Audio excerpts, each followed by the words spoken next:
What is up, everybody? Welcome to Friday. Welcome to the Ham Radio Crash Course. Had a little bit of shenanigans here, little technical issues. I've got people in studio live stream, which we'll be talking about here shortly. Hopefully you're getting me now. Sounds like we are. We're making it, I think. Very good. I'm gonna restart. Oh yeah, it says live, so okay. I guess it's working. We're getting ready for the hike here, so we're getting all started. Thanks for following along with us and waiting for it to get set up correctly, so appreciate that. Excellent. Thank you, Lee. Appreciate that. All right. Yeah, so hope everybody's excited. We're going to be hiking tomorrow and then spending the weekend on a mountaintop. Greetings from Bama. Going to go to my first Hamfest tomorrow. Can't wait. Right on.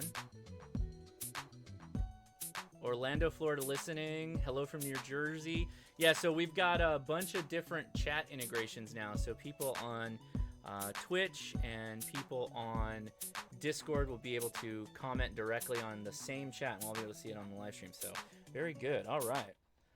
So hello, welcome to the Ham Radio Crash Course again. I am Josh KI6NAZ. Today we're going to be having just a simple show talking about DXpeditions a little bit. If you were interested in doing one, it's not too difficult to get started with doing one, and we've got Jason from Ham Radio 2.0 to talk about that. But before then, I'll just mention really quickly some of our news items. We only have a couple. We're doing the live stream from the mountain tomorrow, hopefully, and we'll be doing a soda activation. Somebody says my mic's low, so let's bump that up a little bit. It's likely because I'm sharing the mic today, so that's probably why. So we got that sorted out. Good. Yeah, so we'll be live from the mountaintop. We'll be doing a soda activation. Make sure to follow us on Soda Spots. If you just search Google and type in soda, S-O-T-A, spots, you'll see my call sign or somebody's call sign from Mount Pacifico, and that's where we'll be operating from. And we will be trying to use whichever HF bands are available. Likely 20 and 40 will be good, so that's what we'll be on. We'll likely also be on APRS as well. And we have a pretty good group of people going, so it's going to be a whole lot of fun. And we're so close. I'm so close to 73,000 subscribers. And once that happens, we'll be doing another live stream, which we give away that G90, that Shegu G90. So make sure you go in the links that are in the description to get access to that. And that's a giveaway. Thanks to MFJ for providing that. That's very nice of them. It's a radio reviewed. Works out really well. Very interesting because it's got that cool screen on it. So yeah, make sure to check that out. So I'm going to flip it right over to the interviewee, and we're going to open our first beer because we stopped by Total Wine and More after picking Jason up from LAX. So Jason, what would be the first beer you want to tap into? I want that peanut butter. Let's go for it. Yeah. You get to do the honors of the butterfly opener if you want. Oh, if I can reach down here. Yeah, we're on the high chairs. Woo. I'm on the table's a bit high here, so. So you want this IPA, right? No, let's share. Let's share that. Okay. All right. Keep that one on ice for a while. I don't know if I can reach Here, that far. I'll you open it and I'll do this. Well, we're all here in the shack together, so we can do this live. There we go. There we go. Okay, so you can use that Stein, and I'll have a little sip too when you're ready. That's from Salty. Salty Shellback gave me that. Oh boy. You have to tell me how you're integrating your Discord into the YouTube chat. It's through Restream. Restream, okay. Restream.io there's a chat program, and Will it do more than just Discord? It does Twitch, YouTube, and I think a couple other things. Okay. Basically, anything that you can restream to, it'll post it there. So, all right, we got a couple of. Mike says he got the rig pie working. Yeah. I think they might need more of you. Hello. Okay, I can talk louder. We're going in the red. Very good. Yeah, this setup here in my home shack is really for me to stream, and then we just Skype everybody in. So having somebody actually here next to us is like, it's difficult to do. It's difficult. Cheers. Cheers. This is your first time having some Belgian beaver, right? Oh yes. So try that out. How do you like that smell? Smells great. Jason is on the left audio, but audio from the right. Yeah, because we are next to each other, but he's on my right. But because the way cameras work, it's flipped. Let me see if I can... This might help. I don't think it's going to help the stereo, but I could probably set this to mono. Whichever. Channel's flipped. Oh, so they're seeing me on the left of the screen, and but here. Yeah. Here. Okay. Yeah. Yeah. Everybody, we can't have it all perfect all the time. Right. Yeah. Like I said, we're busy getting ready for camp out tomorrow, and much like a DXpedition, we're putting it together as we go.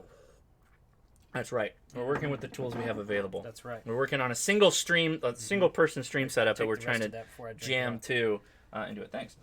Okay, so Jason just got back from a successful and fun DXpedition to Puerto Rico. No, Costa Rica. Costa Rica, that's it. Similar. Costa Rica. Puerto Rico is where Jurassic Park was filmed, right? Right. Yeah. So tell us a little bit about how you got set up or got the idea to do that. Because you've done this multiple times, right? This was my third time. Okay. Yeah, this was my third time. So there is a club in North Texas called the NETARC Club, NETARC. It's called the Northeast Tarrant Amateur Radio Club. Mm-hmm. And it encompasses 3 or 4 or 5 cities up there in Northeast Tarrant County. Grapevine, Colleyville, South Lake, and a few others. Of course, I'm in Grapevine. And this club, a couple of the guys from this club had been going to Costa Rica to this same spot for like 7 or 8 years, something like that. So my first year to go was 2015, and they had gone at least twice before that. I went in 2015, 2016. I didn't get to go in 2017. I don't think anybody went last year, but then we all went back again this year. So it's a villa. Well, it's a farm is what it is. It's a ranch and farm outside of in a region called Guanacaste in a little town called Guayabo, and it's in the foothills of the Miravillas volcano. Okay. So we fly into Liberia Airport, which there's pretty much only 2 major airports in Costa Rica. One's in San Jose. Okay. And then Liberia is up in the north end of the country. And then we drive for about an hour north, and we go up into this little town, and this villa is built up. Well, there's 3 villas. There are 2 bedroom, 2 bath, full electricity, full indoor plumbing. Full, it's very first world. Good. So yeah, it's very comfortable. So this isn't the extreme DXpeditions that we hear tell about. We're not going out in tents and sleeping in the rain. Yeah. But with 1,000 birds. With it, yeah. There's the insects down there can get plentiful. But, I bet. Yeah. Seriously. But yeah, no, it's all well and air conditioner, full Wi-Fi, of course. I was down there quite a bit on the Wi-Fi. So it's almost like you're doing a tropical vacation, kind of. Yes. Right, but the addition of radio. So correct. What did you drag down there? Yeah, somebody says glamping. Glamping. I mean, you're in a building though, so you're not in a tent. Correct. So you're in a. It's like you're going to a hotel. So if you go to the website lasviasdelguayabo.com. Mm-hmm. Okay, so anybody who speaks Spanish can figure that out. lasviasdelguayabo.com. Okay. At the top of that, they have it's for rent to vacationers. Mm-hmm. It's a vacation spot in Costa Rica. But at the top of that website, they have the menus at the top, and one of them says ham radio. You click on ham radio, and it shows pictures of our DXpedition there. And there's another group or 2 that have gone down there a couple times. So basically, the people that own the place are friends of one of the guys in the club I just mentioned. Okay. And they let us keep towers and feed line and power supplies and all the big heavy stuff that you wouldn't want to carry on a plane every time. So basically, we just take our radios and analyzers and tuners and whatnot, and we'll bring antennas down. There's a buddy pole kit that we keep down there, and some wire antennas, some center fed dipoles we keep down there. But if there's anything new, we'll take antennas with us. We had there's only 3 operators this time. We had 5 or 6 antennas set up. Great. Including the buddy pole. So, but we had a 40-foot tower. Oh, wow. On a DXpedition, which you could you couldn't check that on a plane. No. Yeah. They bought it from some ham that actually lives there that had an extra tower and he didn't need it, so they bought it from him, and now we keep it there, and it's there for us every time we go down. So is this just for like your club kind of, or could I go to where your building that you stayed in was at? I mean, yes. your flex is technically there. Or My something. flex is still there. Yes. No. The club. I say it's with the club, and everybody who goes every year is somehow associated with the club. But we invite other people to go with us all the time. We've had several guests go with us. Chris from Buddy Pole who lives in Portland. He's gone with us a couple times. But yeah, no, and I mean, we usually invite people. In fact, Randy, the guy who's kind of in charge of the whole thing, he's gone to Dayton and given a presentation several times, and invited people to come down. So, it's Lee Harrell. Thank you for the super chat. Starting a wide angle lens fund for shack guests. I mean, you could push the yeah, you could back up. How's that? Yeah, there you go. 762.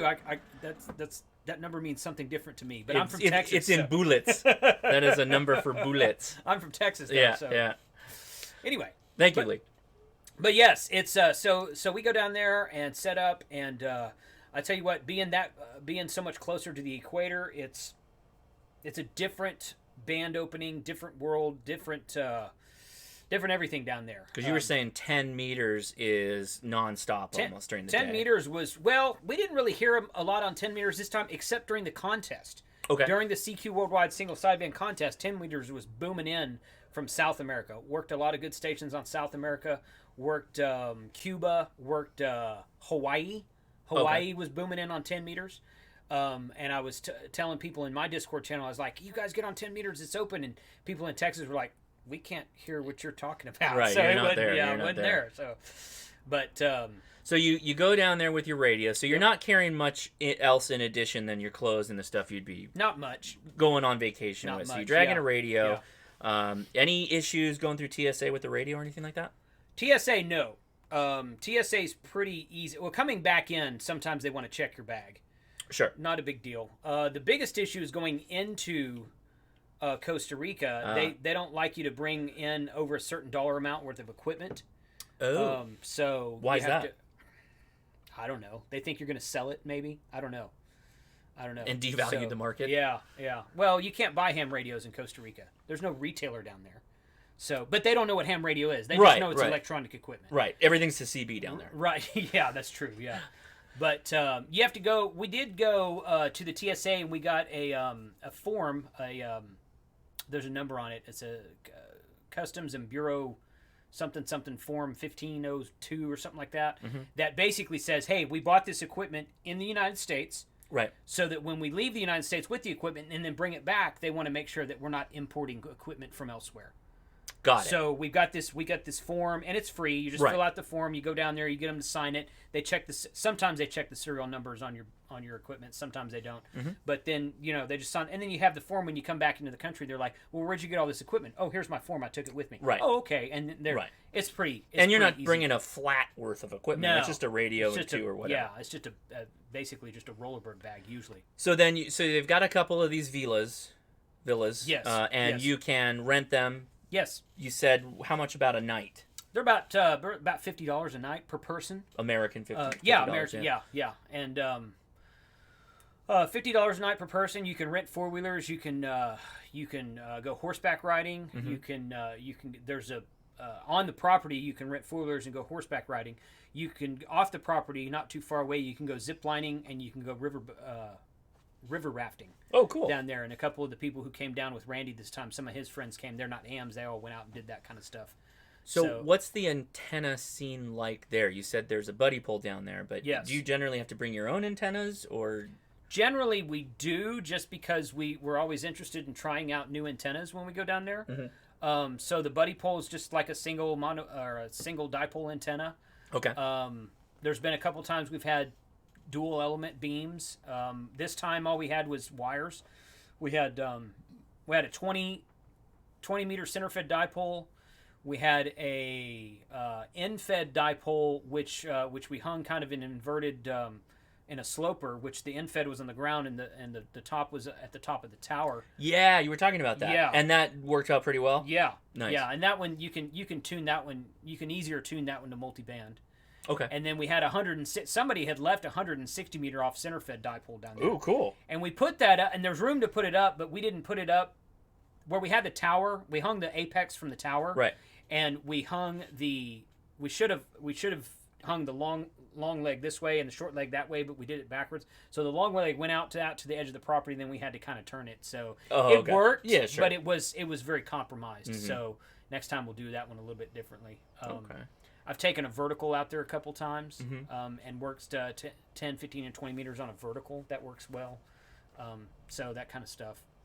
So most of the time you were down there, you were down, this last time you had 3 people. I think before that you said there was like 5 or 6 over the course of whatever. Right. And so you're generally packing, you said you brought a Flex, which stayed down there. I think you also said you had your KX3.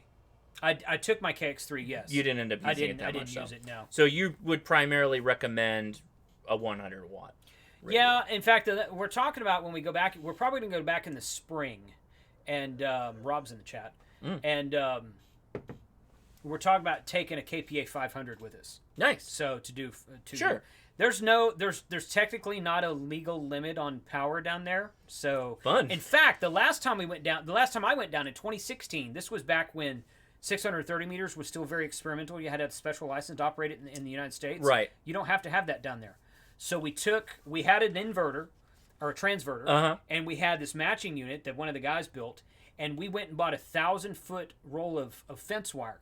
Of steel fence wire. Like an electric fence wire. Yeah, like electric fence wire. Like a 10 or 12 gauge or something like that. It was a big 1,000-foot spool of it. We strung up about, I think it was like 905, 910 feet. Whoa. Through the woods. Because there's 250 acres is the property we're on. Right. And we strung that up, and we made whisper contacts on 630 meters from down there. Really? Yeah. Wow, yeah. That's pretty cool. So we wanted to do that again this year, but the guy who owns the transverter and the match equipment, he wasn't able to make the trip this year. So he said, "Oh, you can take all my stuff," and I'm like, "I've already got so much crap I'm trying to check." Yeah. Anyway, so I didn't want to carry all that stuff with it. And but next time we'll probably do some of that. It sounds like it's a good like ham kind of playground then too. Like you're kind of going down there. It's not just one of those like radio vacation spots where it's kind of all set up for you and you just go and you use it. Oh no, in the way you kind of do your own thing. Yes. As far as radio's concerned. There's nothing set up there permanently. Okay. Well, there kind of is now. There wasn't before we went this last time. Right. But everything's there in like a storage building. So we just go haul it out, put the tower up, put the pulleys on the tower, string the antennas up, point them in whichever way we want, that kind of thing. So got it. That's usually what we spend the first day or two doing. Cool. So Jason is here to talk about his DXpedition, but Zach was asking how do call signs work. I'm assuming your call sign. How did that work when you were down there? So okay, so that's kind of a long story. Well, it's actually not a long story. It's so the people who own the villas are actually U.S. citizens. They live in Florida. Okay. Okay, so they own the villas as vacation spot down there. So they've been down there a whole bunch. So all they did was the first time we went down there, they went down there and they said, "Hey, we want to get some guys to come down here and do ham radio." Right. And Costa Rica was like, "Yeah, that's fine. We don't care." Right. And that's basically. I mean, so we basically. They're tourists, right? They're paying money. Exactly. Yeah. Yes. Exactly. Yeah. So we basically just give them a heads up each time we go down there. Like the owners of the facility, they give the authorities in Costa Rica a heads up every time. Say, "Hey, we're going to do ham radio down here," and they're like, "Okay." They don't care. Okay. I mean, yes, you're supposed to check with them each time. And we do. We don't do it, but someone does it for us each time. Which is part of the service they provide. Yeah, there. Exactly. So when you're using your call sign down there, how does it work? TI-7 stroke your call sign. TI-7. Yeah. And then your call. Yeah, we're in TI-7 land. Now, this, the new 630 meter Abri HT antenna comes out next month. There it is. There it is. Boy. I love it. Yeah. So this time I was talking to Randy and he's like, they had closed off for whatever reason, I don't know. They had closed off any people getting new licenses in Costa Rica for a number of years. Okay. Like 3 or 4 years. They've opened that back up as of last year. Okay. So new people can go down there and get an actual Tango India something Costa Rica call sign. Oh, cool. He said, but the test is all in Spanish. Oh. And I'm like, and I speak good enough Spanish to get by. I'm not fluent, but I can get by pretty well. But I'm like, well, can you get all the questions and answers the way you can with the U.S. test? He's like, yeah. I'm like, get that for me. So when we go back next time, I'm probably going to go get my own call sign. And then you get a cool call sign, right, exactly, and then that'll make it even more exactly. desirable. You start popping up on FT8 with that, and people will be blowing up. Yeah, totally, I got it. Very cool. I will mention for those watching, we will be heading to Discord after this, so we still do our Discord after chat. I didn't mention that at the top of the hour. All the links for our social media like Facebook and Discord are in the description, and we'll make sure we post Jason's Discord as well there because he's got his own Discord of stuff he's got going on. Before we go any further with the DXpedition, anything you want to mention going on your channel, what you're going to be doing soon? Let's see. I've got a lot of the Tapper DCC videos that are being edited and will be posted soon. I'm going to be recording something tomorrow. When we go on the hike tomorrow. I've got a ton of antennas. There's going to be lots of antennas that we're going to be trying out. I'm going to probably turn the camera on late at night after we've all been drinking for an hour or two. Oh, no. Yeah, that's when I'm going to start my camera. Oh, no. Late night vlog. Yeah. Check this out, guys. Yeah. But, no, it's just, I mean, I've got some, So I purchased because I told someone I acquired it and like, oh, Flex gave you a free radio. No, Flex did not give me a free radio. I wish, but no. They gave you 3 free radios. No, I wish. So I acquired a Flex 6400 that we took down there. Yep, I did pay for it. They gave me a bit of a discount, but I did pay for it.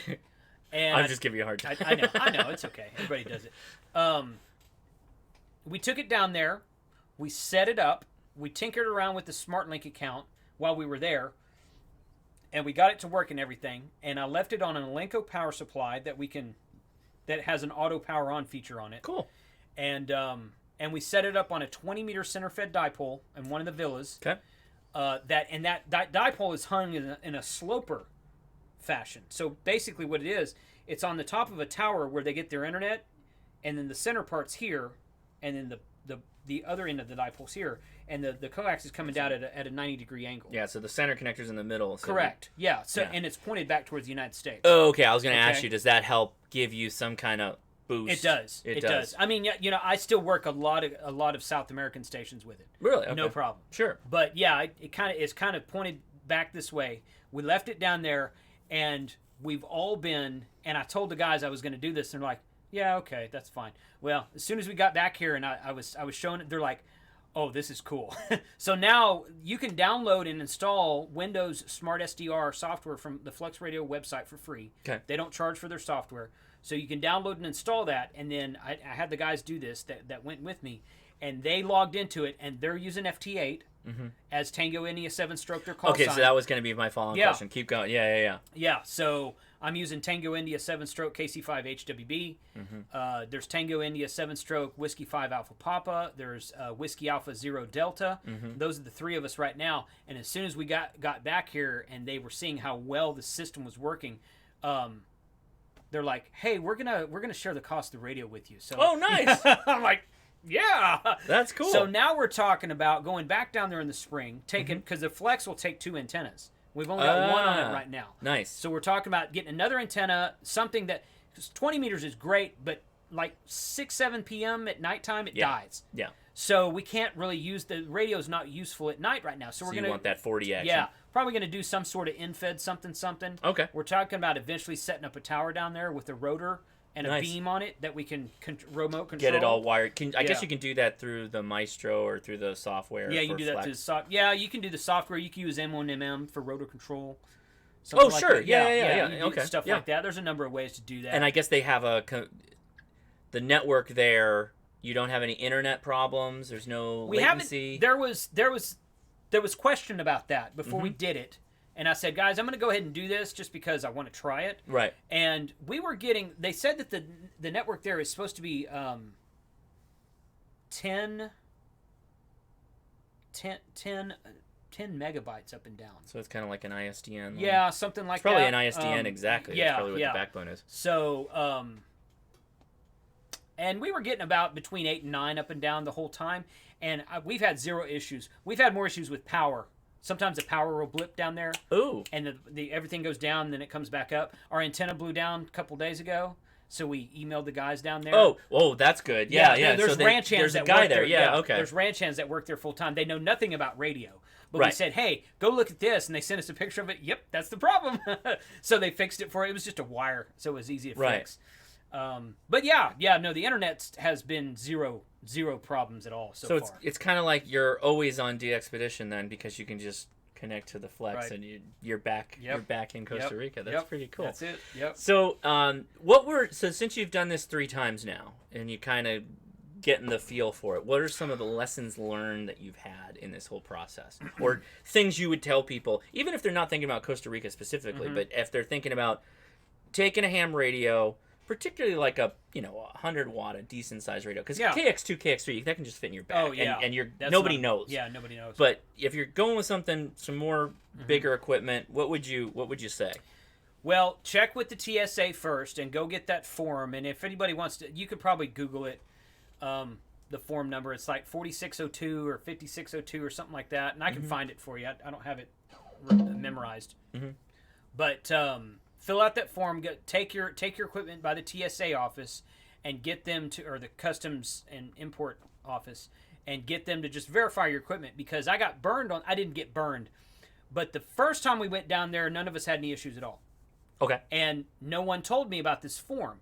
The second time I went down there, when I was coming back, they asked me, where's my form? And I'm like, what are you talking about? Right. And they explained, and they were nice about it. They explained to me, you're supposed to have this form so that we know you're not bringing import. And I asked the guys who had been down there 3 or 4 times before, and they're like, we've never been asked for that. Oh, okay. You know how TSA is. They're inconsistent with everything. Right. Oh, yeah. This is the new standard. Yeah, they never do anything the same way. Yeah. So, but yeah, so that form's free. You just download it from the internet, fill it out, go down there, get them to stamp it, and you're done.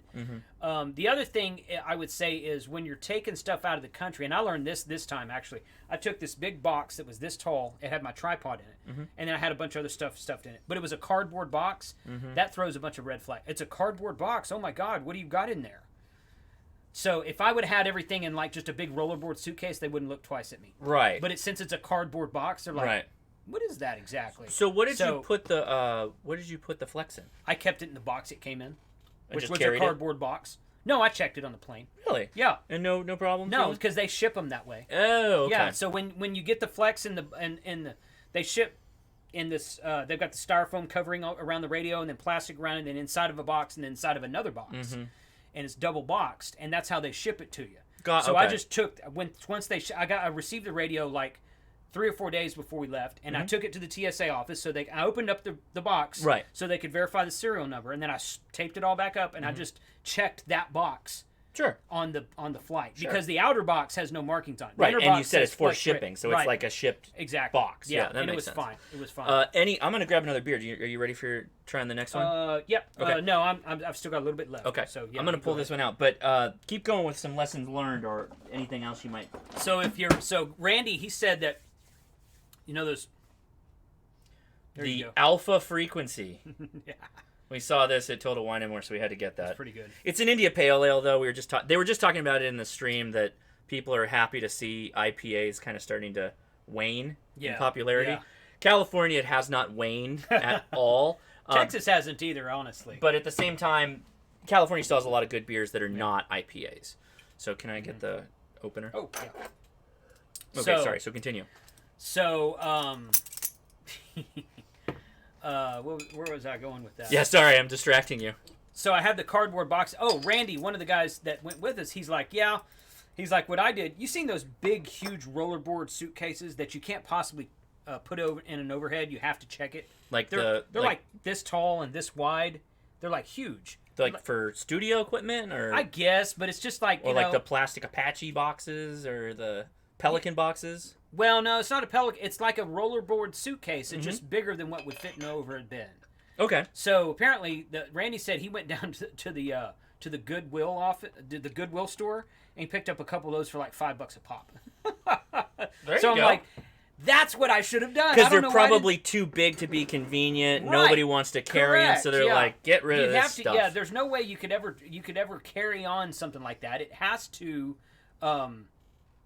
be checked. So, but it's big enough to where you can put a bunch of stuff in it and just wrap it in bubble wrap or whatever. Mm-hmm. And so I would suggest doing that rather than taking like a cardboard box next time.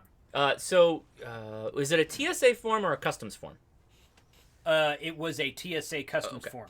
Yes. So combo. Yeah. Combo form. Yeah. Okay. Yeah. Customs and Border Patrol, CBP, but it was a TSA office where we took it to get it signed. Gotcha. Okay. So, all right. So you dragged down there the flex. You hooked it up. You talked about that. What would you do next time? Because you're going to go back, right? I think you're going to go like every year. I think that's what you've been talking about, right? We've been going every... Yeah, I haven't gone for 2 years, but someone goes most every year. Mm-hmm. Next time we're going to... If we don't get a chance... We're talking about building an antenna and putting it on the analyzer, testing it, and then shipping it to the guys down there and asking them to just plug it in for us. We may do that. We may not. Into the second port. Sure. We may do that. We may not. But if we don't do that, what we're going to do when we go down there next time is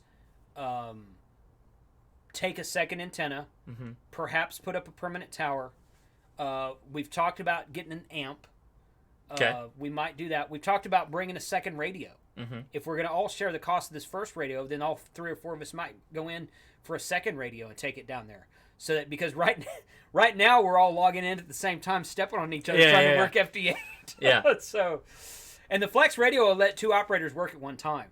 But when you're... How does that work? Well, it's only one transmitter, so you have to take turns with the transmitter. Oh, okay. So everybody gets a receiver, and right, then... Yeah. Okay. But with FT8, everything's done on the same frequency. So basically, it's FT8 that takes twice as long. So it's not pretty. It's not pretty at all. All right. So, anyway. So it's kind of... It's almost half... Because a lot of people, when you say DXpedition, they're thinking of you pop down there, you're there for X amount of time, you come home. Yeah. And you could do that. Well, that's usually what we do. We go down there for a week and we come home. Right. Yeah. In your case, though, you've got a bit of a different setup where you've also got the ability to kind of have it's really a vacation spot. Yeah. Like a prolonged type of thing. So it is. Mm-hmm. This is technically multiple people could be interested in this. It's not just for DXpeditions. It's not just for a vacation home. You could do either or, and be a part. Yeah. So that's very interesting. I'd like to put together eventually a ham radio 2.0 DXpedition and just say, whoever wants to come down, here's the estimated cost, minus airfare, because airfare is going to be different depending on where people are coming from. Right. So take care of your own airfare. Here's the estimated cost once we get down there. Mm-hmm. If I could get at least 3 or 4 people to go, I might do my own ham radio 2.0 DXpedition one of these days. There you go. Of course, that whole thing would be recorded on video and put up later. Right. We'll do a couple live streams from down there. So yeah, because it sounds like easily you can... I mean, you'd be traveling via plane, not a backpack, so you can carry all kinds of stuff with you. Yeah, that's right. I'm going to try to get you to go with this next time. Yeah, that would be fun. Yeah. Just check that with my wife. He hasn't met my wife yet, so it's going to be... No, she hasn't got home yet, but that's all right. My wife lets me go, so... Yeah, no, that's very cool. I like it. I like the idea of it. You've been jet setting for the past, month. I have. Yeah. Yeah. So I've been on several planes. I tweeted to American Airlines today because they were... I saw that. Yeah, they kind of made me mad. But it was the gate agent. It wasn't the airline. It was the gate agent of the airline. Yeah. But anyway, I was like, this is my 7th plane that I've been on in yours in the last 4 weeks. So, yeah, I kind of shut up. Yeah. So, anyway. So somebody asked, what's an example of, how much airfare? What was your cost? Because you're from Texas, so you're kind of close. Right. So every year, so the first 2 years I went, I flew Southwest Airlines. Okay. Out of Love Field, and I always fly a connection because you could fly nonstop from Love Field or from DFW Airport to Liberia, but the cost of ticket is much higher. So, so the first 2 times I flew Southwest Airlines, and I want to say I paid somewhere in the neighborhood of, and I connected through, I'm pretty sure I connected through Miami both times. I connected through Miami this year on American Airlines, and I think the Southwest tickets were somewhere in the neighborhood of $350 to $375 round trip. Whoa. Yeah. That's cheap. It's not much. Yeah. It's not that much. Okay. Now, I checked on Southwest Airlines this year, and apparently Southwest Airlines no longer flies to Costa Rica except for on the weekends. Okay. So my schedule dictated that I was to go Tuesday to Tuesday this year. Mm-hmm. And Randy went down on Monday and came home on Monday. The other guy that came with us went Tuesday to Tuesday. So I went Tuesday to Tuesday, and Southwest doesn't fly during the week to Costa Rica anymore. They used to, but they don't anymore. So Could be this year, commuters. could be. Work Yeah, commuters. I don't know. Anyway, I flew on American, and I'd rather fly on American anyway because I've got miles on American. Sure. I don't have status right now, but I've had status before, off and on over the years. And I think I paid about $100 more for that this year. I think it was around $450 that I paid this year. But I could have. That's not I could, if I would have booked it. We waited a little bit too long to book it this year. Mm-hmm. So if we can kind of figure out what dates we want to go next year and book a little bit earlier, you could probably get something for between $350 and $400 round trip. That's not bad. So yeah, It's cheaper than it costs for me to get to Dayton. I don't doubt that. Yeah, because I have to take a jump to get to Dayton. Do you really? Yeah. Oh, out of Long Beach? Anywhere. Oh, LAX, John Wayne. LAX doesn't fly to Dayton? Direct to, like, nothing does. DFW does. I can No. fly to Dayton. I think it's because you're closer. Well, it might be. Yeah. It might be. Yeah. They'd rather just fly you to the East Coast than, yeah. So you fly to, like, I a guess. hub. Yeah. Yeah. All right. Well, anything else you want to mention on DXpeditions before we get to our next topic? No, that's pretty good. Just keep watching. I am gonna do some videos upcoming on working on the Flex Radio connected to Costa Rica. I'm gonna do one on FT8. Oh, cool. I'm gonna do one FT8. You're going to explain the whole, Yeah. I'm here in Texas, I'm connecting to here. Correct. Yeah. Exactly. And then one day I want to try to do a scheduled thing where I sit down in front of the radio on sideband and just say, okay, I'm going to be operating from TI-7 on this day at this time. So you guys get on probably in the weekend. Yeah. So you guys get on your radios and I'll record that whole thing. Cool. I'll just sit down and see if I can work a pileup. That would be a lot of fun. Yeah. Yeah. Yeah. I love that. That's the thing that really interested me. The confluence of the internet connection to this is, Yeah. I find fascinating because of the timing. Yes. So Yes. things like CW, right, become really interesting when you think about them over the internet. Yes. And does that mean you use a local key? And so you have a key locally? How do you send that to the internet and get that to the Flex? Because I understand Flex radios can do that. You can Yes. have a local key. The Maestro takes a local key. Right. Yes. So it's, Yeah. that whole thing is fascinating to me. Yes. I find that really interesting. Yeah. Apparently there is some, I think Jim was talking about, there is some delay there that you kind of have to either get used to or just not use it. But he did do some, because he was in Costa Rica, remoted back to his super awesome station in Colorado that he uses and working CW one time. So he is in Costa Rica Yes. on vacation, Yes. remoting back to Colorado. Right. How does that make sense? Is he in the chat?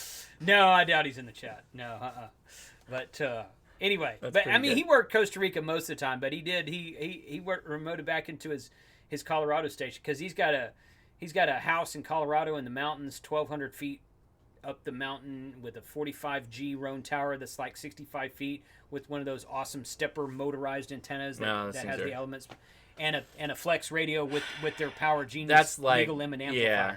He's got the ultimate station. Ham radio goals? Yeah, Is that the yeah, ham radio goals right. hashtag? He's got the ultimate station. I mean, why wouldn't you remote back to it no Yeah. matter where you are? I go on vacation to remote back to my home. Yeah, totally. I just bring my Maestro with me. Yeah, And yeah. use the hotel Wi-Fi. Right.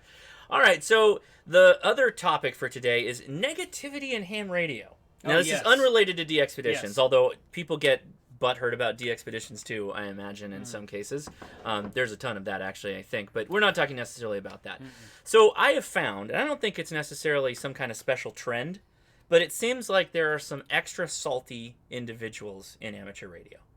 And I feel that generally that is off-putting or a deal breaker for new hams. Oh, I would think so. Yeah. Yeah. Have you Yeah. experienced anything Oh, like that? Or yeah. horror stories other people have Yeah. told you? Yeah. Well, you know what? And sad to say, one of the most negative places I've ever seen hams is on QRZ. Yeah, or EHAM. I don't get on EHAM much, not because I have anything against it. I just don't get on there a whole lot. But on the QRZ forums, holy cow, those guys can get really negative. I thought it was bad on Facebook. They're negative to everyone though. Yes, that's Like true. themselves. If you're posting a video, it's horrible. Yeah, yeah. Everything is like peak intensity. Yes. All the time. Right. Yeah. Everything is like amateur radio is serious business 24/7. Right. And if there's any problem in anything you do, it's awful. Oh yeah. Yeah, it's awful. Yeah. Now, I think that's off-putting for a number of reasons. But the main one is that, do you ever watch that show House? Dr. House? I've watched it a couple times. There's a mentality, and I don't want to throw OMs under the bus here, because I'm sure young guys do it too, but there's this mentality that it doesn't matter how I tell you you're wrong or tell you where you have kind of made a mistake here or there. I can tell you it as a complete jerk because I'm right.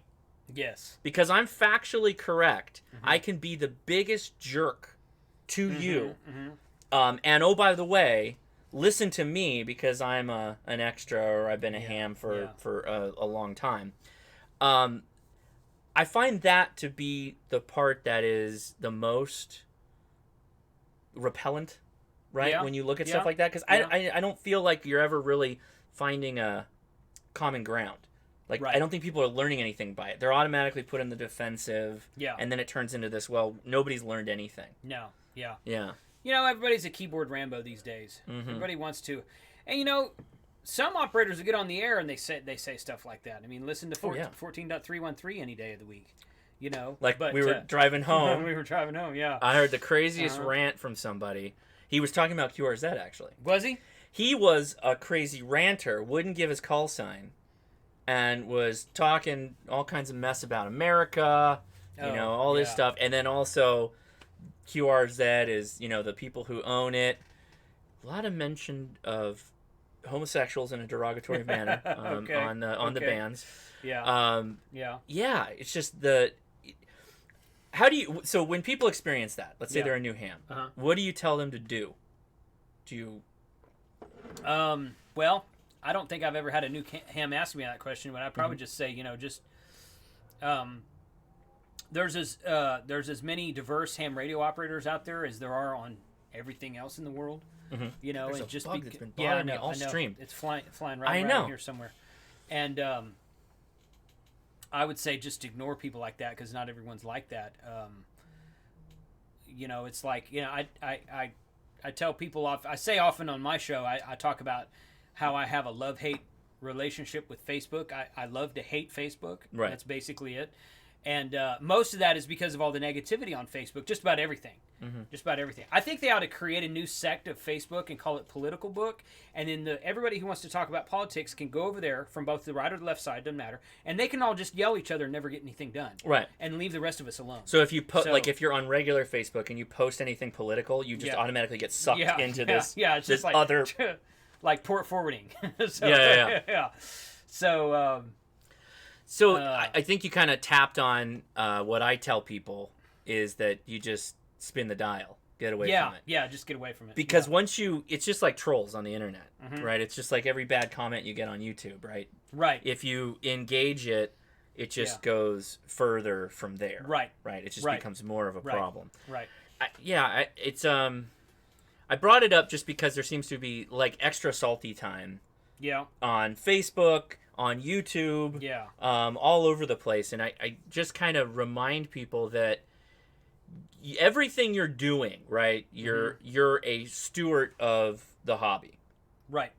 Someone viewing what you're saying is going to take away something from that.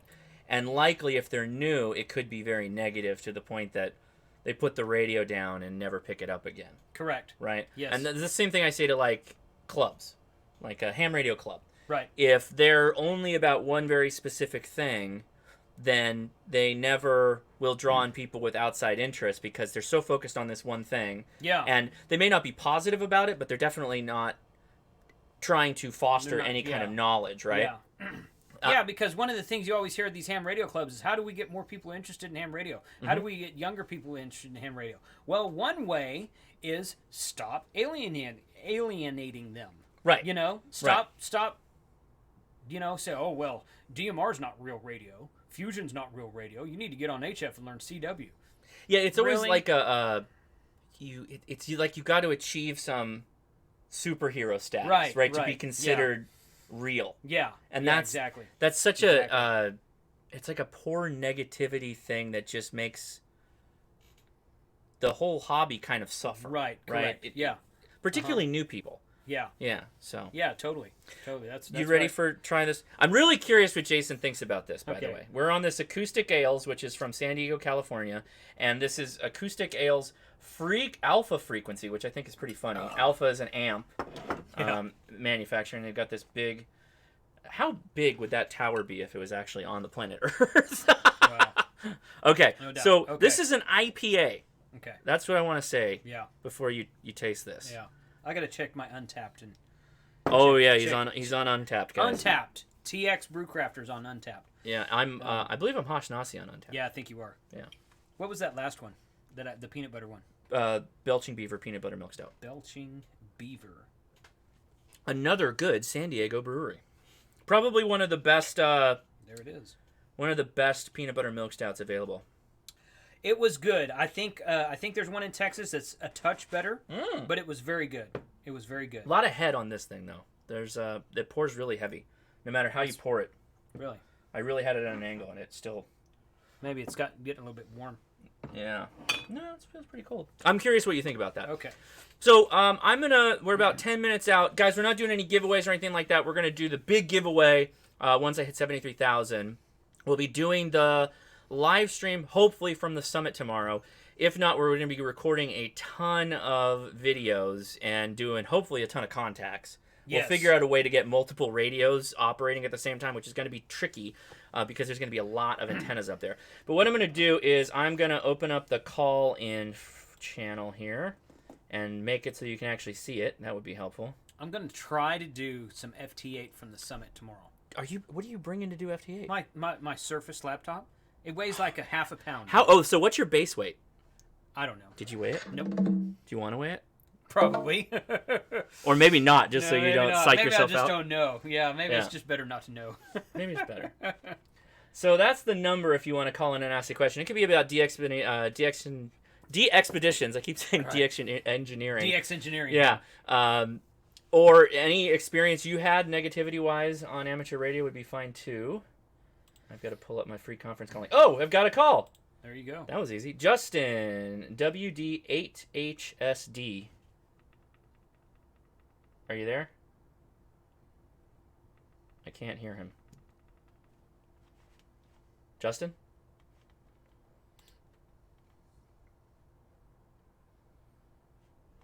Okay, I'm going to put you on mute for a second. Let's see if we can get this other person. New caller, first-time caller. What's your name? I don't hear him. Okay, hold on. You got the stream in the right place? I'm hoping so. Hold on, let me pull up my headphones.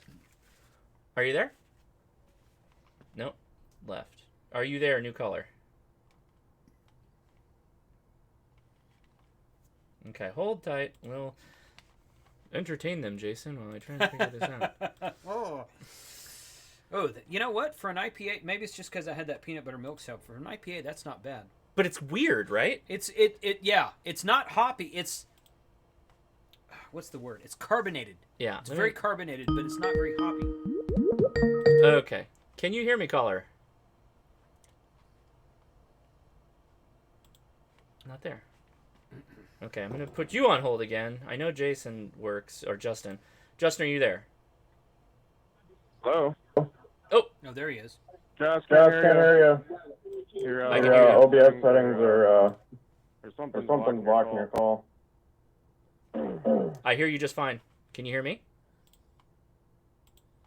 Oh, that might be why. Okay, hold on. The line unmuted. And then I can't hear you. How about now? Can hear you now. There you go. Okay. There you go. Go for it. What's your question? How's it going? Good. I got one for you. I'm actually at my ham radio club meeting tonight, and I was sitting in there, and I was chatting with some of the guys. They were doing an SSTV presentation. One of the guys looked at me and was like, "You're a lid." It's like, okay, this is from one of the guys who's kind of like an Elmer to me. I'm just like, okay. Why did he call you a lid? Kind of. Why did he call you a lid? No. Because I'm just kind of inexperienced a little bit with ham radio. You know, I maybe it's because I ask a lot of questions. I think maybe.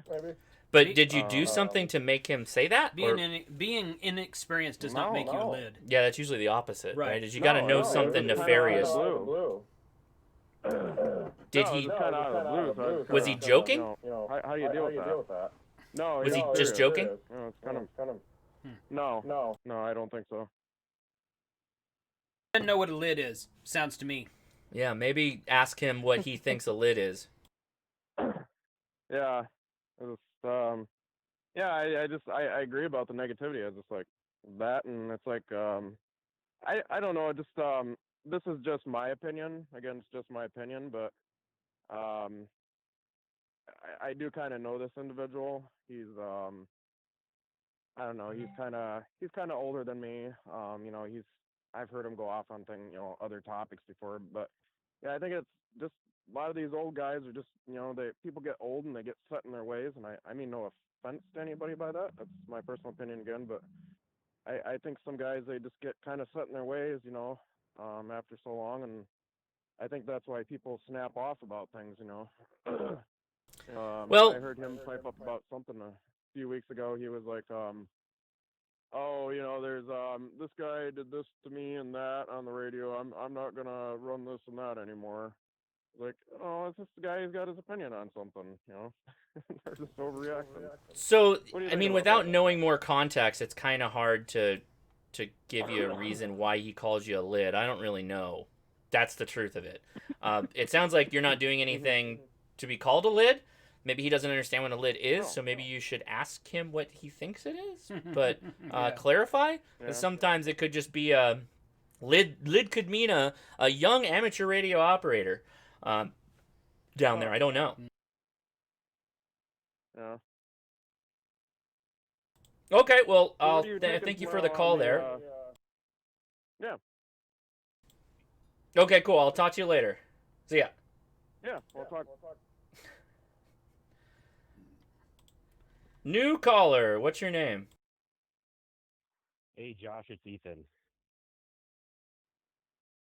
AE7DUX. Hey, Ethan. How's it going?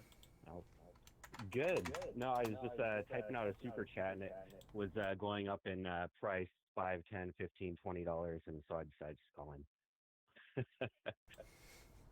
So do you have a question or story on negativity in amateur radio, or a DXpedition question? No, not a DXpedition question, although it sounds super fun. And if I didn't get my fill of warm tropical climates last year in Madagascar, I think it would be something that both my wife and I would like to do. But no, I was just calling in to what I was writing out in the super chat was basically how your videos specifically have gotten me more involved with ham radio over the past year or two of my life than I think I've been a ham for 15, 16 years at this point. And just simply because of the positivity, the inclusiveness, the just, hey, here's these cool new aspects to ham radio, explore them, have fun. You don't have to be so concerned about all these specific things that you need to do in a specific way, or follow the traditional way of doing things, et cetera, et cetera. So, yeah. Well, Ethan, I appreciate that feedback, and I definitely appreciate all your help. It means the world to me, and I know you watch Jason as well, and I would assume that in a lot of ways, a lot of the YouTubers, I would say, most of YouTubers bunch, that crowd, I guess it's a different way of doing ham radio, kind of. Promoting. Somebody in the chat earlier said, Josh, you were an influencer. And that's a buzzword that's used around nowadays a lot in the YouTube community, not just in the ham radio community, but in the YouTube community, being an influencer for whatever field you're in. We're in 556, 556. Somebody really likes the calibers tonight. Yeah. Being an influencer in ham radio is fun. I think it's fun. I think it's very fun. And I'm not. Shoot, I've learned just as much as I've taught other people, so I think I enjoy it myself. Yeah, I appreciate that. Well, thank you, Yeah. Ethan, for your comments. By the way, I know there is an echo because I don't have cans for Jason here to listen. So otherwise, we'd be on headphones. So I have like a speaker that's basically giving us the call out. So I'm trying to mute as we switch back and forth. So thank you for bearing with me. Like I said, this is not a multi-person stream setup at all. This is a one-person stream. Right. Jason or Justin and Lee, thank you both for the super chat. I appreciate it. Okay. Ethan, thanks again. I'll talk to you later on the Discords. I know you'll be there most likely. I will. All right, buddy. Talk to you then. See ya. See ya. Better way of doing this. Yeah. Without having a mixer. Next time we should have. I'm surprised you don't have a mixer. I don't have the room right now. True. We put it down there. This whole setup will be changing soon. Jason's catching the stream kind of space / radio space over on that side before it gets a big overhaul. So likely. Yeah. There we go. We'll take a picture and we'll post it. I don't know. What is that? I don't know. Timer? I probably got it on a timer. He doesn't know how to selfie. I don't know now. All right, we're going to go to the next caller here. Hey, next caller, you're on the air. What's your name? Hey, I'm randomness on the stream. I just wanted to know. I completely blanked out on when the soda thing was, and I'd like to be listening that day, because I just got HF capabilities and would like to see if I can hear any of you guys when you're on the peak. Well, what a great, easy plug for me to make. We're hiking up tomorrow. We're meeting at the trailhead around 10 a.m., 11 a.m. It is about a 5-mile hike, so I speculate we'll be at the campsite by 1:30, something like that, because we're going to go slow. And then we will be setting up camp and setting up antennas and radios sometime after that.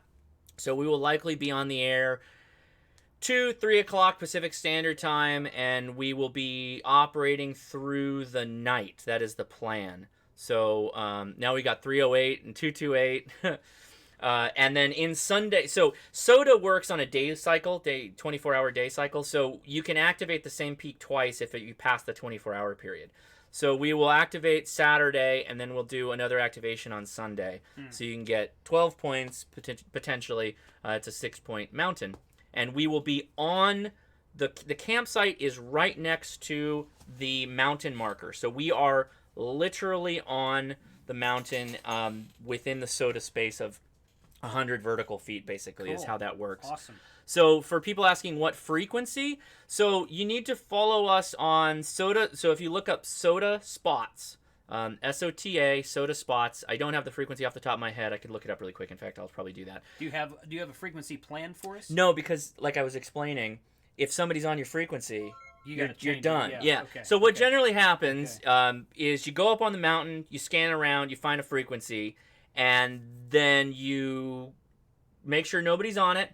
Then you go on to SOTA Spots, you upload that you're on that frequency, and then you try and hold it the best you can, because we're operating QRP, so anybody with a 100-watt station can talk over us, basically. And if they're on the East Coast going west, you might not be able to hear us because of them. So when we find a frequency, that's the one we'll use. So anything that I post like beforehand, we may not end up using, which I may post an alert just for the heck of it tonight. But it'll be basically 20 meters and 40 meters is the most likely. So randomness, I did not mean to mute you. Did I mute you? Are you still there, randomness? Yeah. My phone reset, so that's probably why it muted me. Sorry. All right. I'll probably, as long as you guys can get into NM on the on 40 meters or 20 meters, I will definitely try to get one of you in contact. Great. Cool. And we have, I feel like there's going to be 10 to 15 people going. Awesome. I think. But I don't know. Facebook's tough sometimes. All right. All right, randomness. Thanks for calling in. Say that again. No problem. It was nice calling in. I just got my general last week, actually. Cool. And haven't had my Congratulations. phone updated. All right. Okay. Thanks Well, for that's all I calling, and wanted to we'll ask. talk to you hopefully online there, or not online, on the air. On the air. Hey, new caller. What's your name? Hey, the name is Kim. Kilo India Mike. All right, got you on the online logbook. What's going on? What's your question? Well, I just want to make a comment and just say I'm a new ham. My wife's new ham. I got my tech and my general on the same day in February. She got her tech same day. And just really been enjoying the hobby. Been enjoying, learn a lot from you and Jason and the other YouTubers. We live kind of out in the sticks, and so it's a big distance to the next ham club. And you guys on the stream are pretty cheerful and very approachable. So really love that. Gotten a lot of comments back from you, Josh, on Facebook and on Discord, which is fantastic. I do want to say that I get it that some of the older hams are a little bit set in their ways, but I'm pretty old. Like, I was born in 1956, and I'm pretty sturdy. But I will say that the atmosphere sometimes on the Discord and some of the hey, the older guys is almost like getting called a lid for being a younger guy. So just people need to realize there's a lot more than their kind in the room, and to just everybody take it easy on there. That's what I would say. So anyway, that's because it goes, the openness of the people should go with the openness of the stream. I like that. Those are a good way to put it. Yeah, no, of course it takes all kinds, and there are older people, call it, that are some of the best Elmers that are out there. And age really shouldn't matter in this. It really doesn't, because there are young people. I have seen some of the Discord posts that are not the most welcoming at all, and we actively try to police that to prevent that thing. I know Jason's Discord works the same way as ours.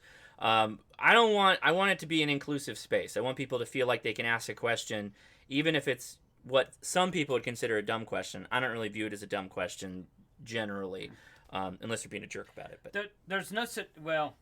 Yeah, I was about to say that. There are dumb questions. Straight up. Well, there are. Yes, but I mean... It's not that the person's stupid. It's that it's, Yeah, and Zach... Hold on, let me reply to Zach. Zach, hamradio2.com/Discord. That's it. Oh. So, no... asking dumb questions and asking questions that prove that you don't know what you're talking about, that does not make you a lid. No. That doesn't make you a lid. A lid is someone that is intentionally jamming. Correct. And generally you hear that a lot on VHF, UHF, but it's definitely on. It's everywhere on HF it's too. Everywhere. It's on QRZ.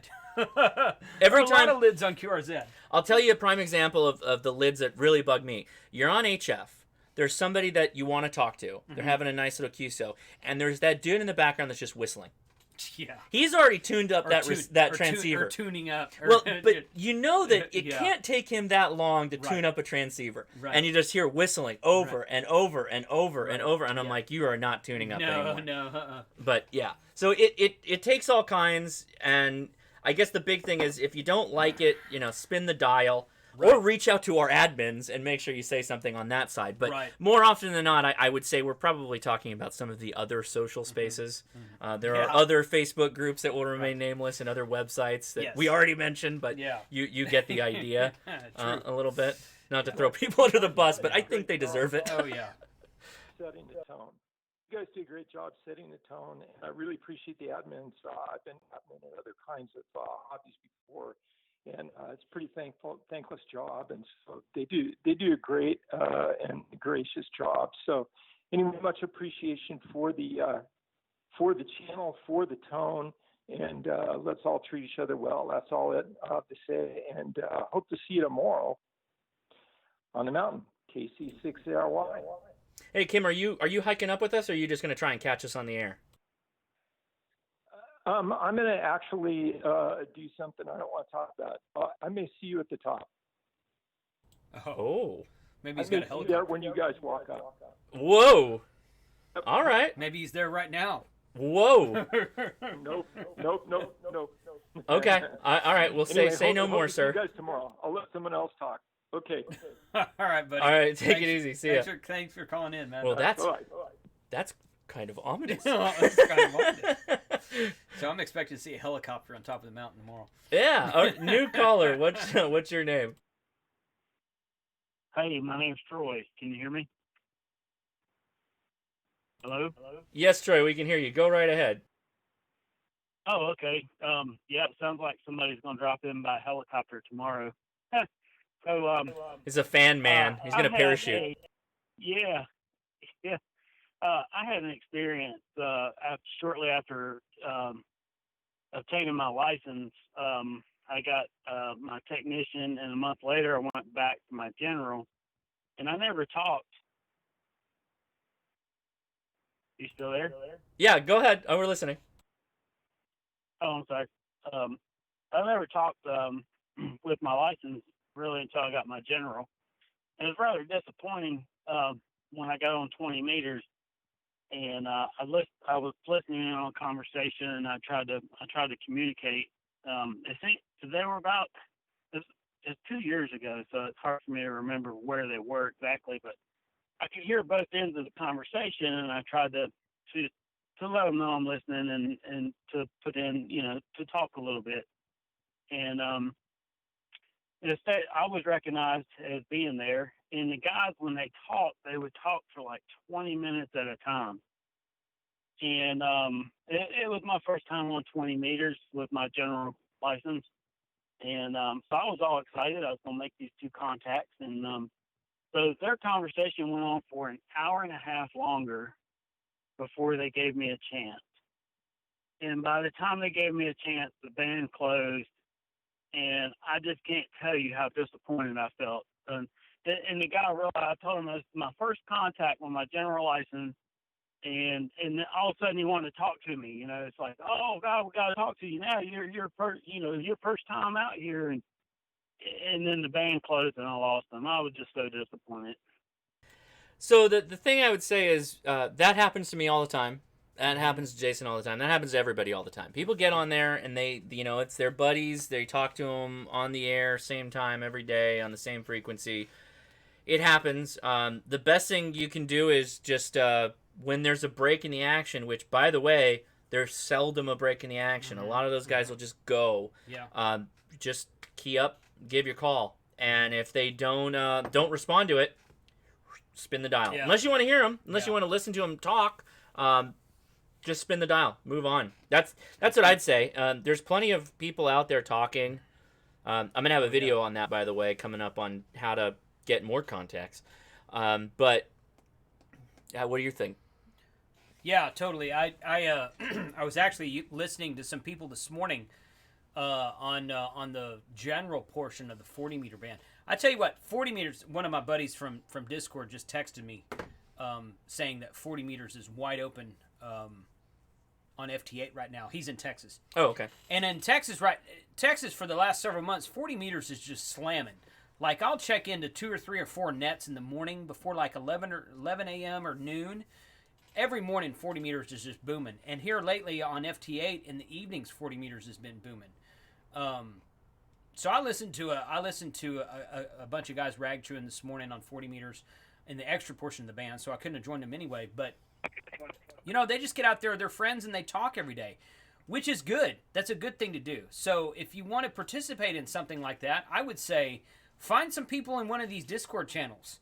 And you guys get on 40 meters on some port of the band that the generals can talk on, and start up a rag chew every day. I mean, there's plenty of room out there. If you don't want to do it on 40, do it on 80, do it on 20. Yeah, it's been mentioned in the chat too. Just yell out comment. I sometimes give my call sign. But if they're unwilling to pause for you, then just let it go. Move on. Right. Yeah, and that's what I was basically saying. Comment, and they just kind of ignored me the first couple times. But there's only 2 stations I could hear both sides of the communication. As I was looking across the scope, it was the best signal I had, and also to add to that, I was going to change careers and get my CDL for trucking, and I wanted my ham license first because I always love to talk on the radio and I always want to drive a truck. So I wanted to do the license first and then drive the truck last. So shout out to Texas. I'm in El Paso tonight. I am from Charlotte, North Carolina. So I watch the show all the time. Thank you guys. I love the show. I appreciate that. So you said you're from what part of Texas again was it? I'm a subscriber on both of your channels. Excellent. Thank you very much. I appreciate that. We're looking at a comment that somebody posted. KDNNXQ said, "I have yet to meet another ham who isn't a sociopath." I think that means that you yourself are a sociopath. I think that's what that means, right? Doesn't that mean by definition, right? If 100% of the populations of hams are sociopaths, you yourself are the sociopath. That's like 9 out of 10 doctors agree. Right, exactly, yeah. Yeah. All right, what was that? Guys, Terry? well, Troy. Yeah, do you have another question? No, that was it. I just wanted to say I enjoy both your channels, and I'm trucking across America and talking on ham radio. I love it. Very good, very good. Yeah. All right. Thank you. All right, I will leave you at that then. Thank you, buddy, for calling in. Yes, sir. Have a good night. Okay, so I think we're gonna wrap it up as Jason is slowly sliding off of the video. This chair has just wheels move the camera. on. Just move the camera. No, I'm good. I'm good. It's just the chair keeps moving. Yeah, this is the new one too. Oh, well. I said I got it it's white colored for my wife, and she said, "You just bought that because Jason's coming." And I said, "No, honey, I bought it for you." No, I bought it for you. Yeah. When she comes on the after chat and talks occasionally. Oh, so does she? Like, Okay. I got it for you. You got that because Jason was coming. All right, Jason, thanks for coming out and coming on the hike. So that's gonna be fun. It's gonna be fun. Yeah. Anything you want to say before we head out? Watch Soda Spotter. Yeah. Yeah. Watch Soda Spotter. If you put our call signs into Ham Alert, that's another way. That's what I was showing earlier on my phone was Ham Alert. Ham Alert. K8MRD Mike was wrong. Ham Alert is available for Android. Take that. No longer just for iPhone toys, but actual smartphones it works on now. So Ham Alert, put our call signs into Ham Alert so that you can find us out there. So. And last news point, Chris says American Legion is running a special station on Veterans Day. Check out the ARRL website news for details. So that's cool. Cool. Yeah. Oh, nice. So I'm taking Monday off to put together videos and hopefully get started with this project of tearing my desk apart. But very good. All right, one last thing before we go. Got to say a big thank you to the patrons.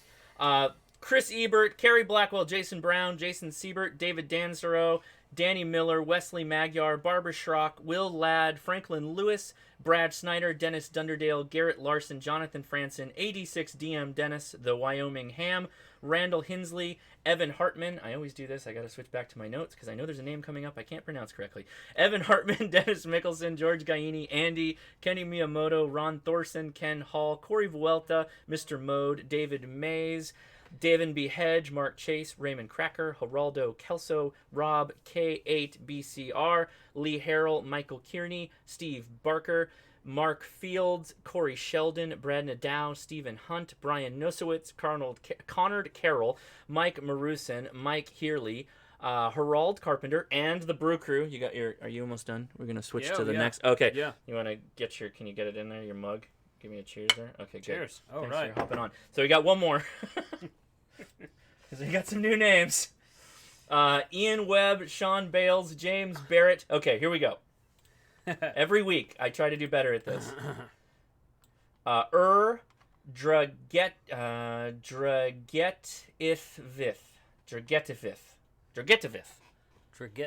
Huh. So that's a noise. That's S. Oh, is it? I would have said that was a Sevich. Dragetisevich. Dragetisevich? Yeah, like Eastern Eastern oh, European. maybe you're right. Eastern I thought it was not a shish. I don't know. Shish? Depends on if it's Eastern European or if it's something else. Well, with a name like that, you'd think it's probably Eastern European, right? I don't know. Dragetshevetish. Yeah. Maybe. Well, we could have gotten it right. I apologize again. I'll keep working at it. Wow. And that's got to be entertaining. Yeah.